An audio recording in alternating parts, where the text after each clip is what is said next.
Magandang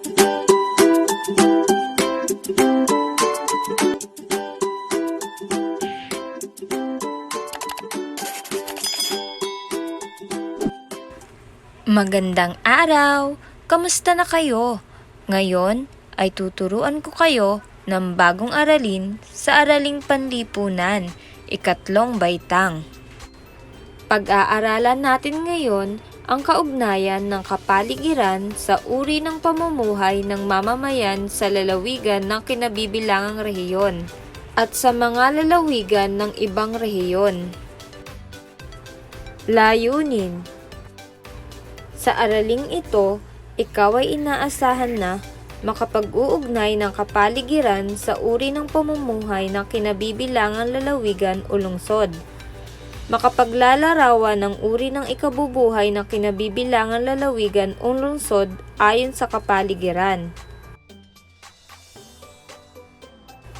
Bago tayo magsimula sa ating aralin, alamin muna natin ang inyong natutunan ng nakaraang aralin.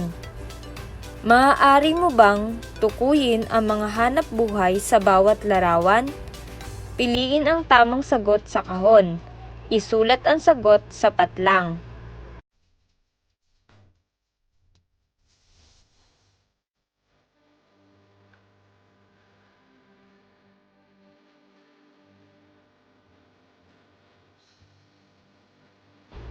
Magaling! Tama ang inyong mga kasagutan.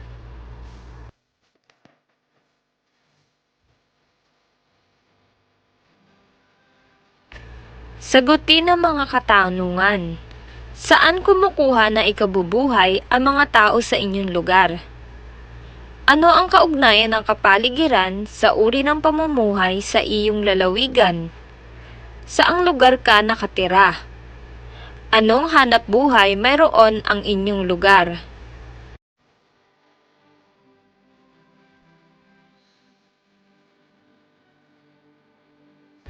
Magaling! Tama ang inyong mga kasagutan. Ngayon naman, tingnan ang mga larawan. Makikita sa larawan ang larawan ng bundok, karagatan, kapatagan, at burol. Alamin naman natin ang uri ng pamumuhay ng mga tao sa iba't ibang kapaligiran na inyong nakikita sa larawan. Kapatagan.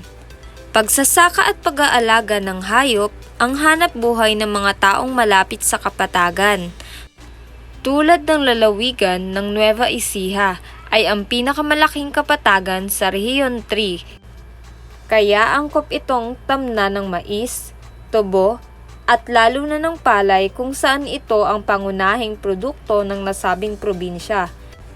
Dahil dito, naging tanyag ito bilang rice bowl ng bansa.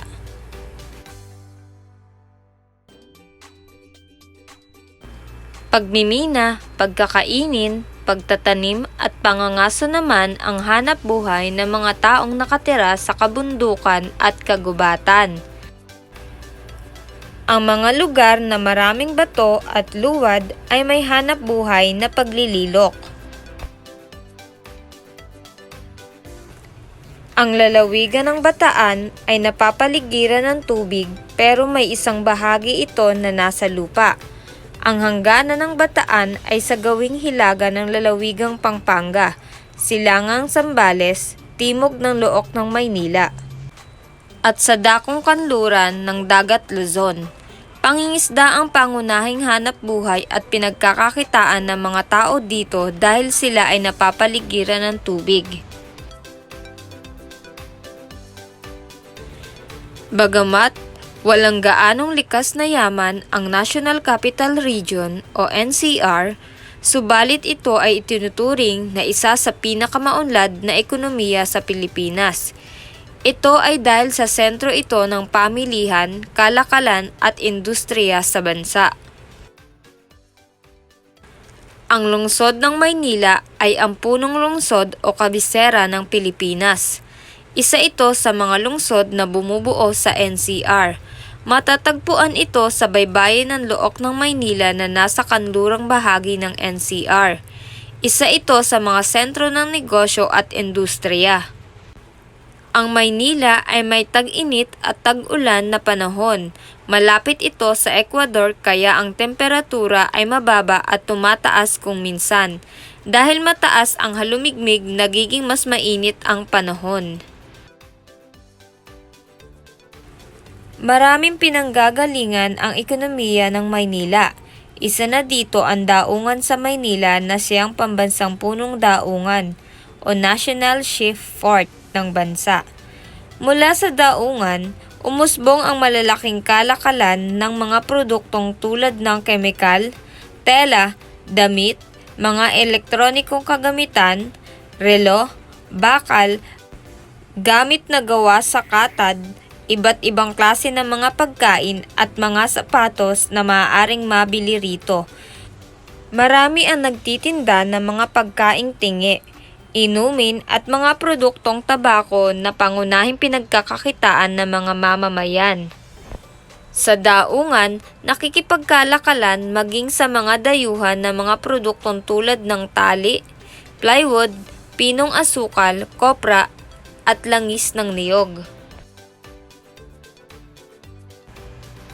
Ito rin ang pangunahing pook panturismo ng bansa. Ito ay nakakaakit sa mahigit 1 milyong dayuhan. Madalas puntahan ng mga dayuhan ang distrito ng Binondo, Ermita, Intramuros at Malate.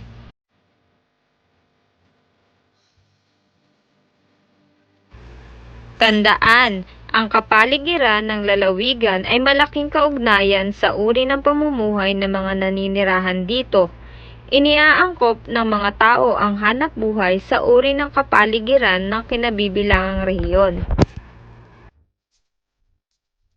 Ngayong natutunan ninyo ang kaugnayan sa uri ng pamumuhay ng mga tao sa kinabibilangang rehiyon, sagutin ang mga sinusunod.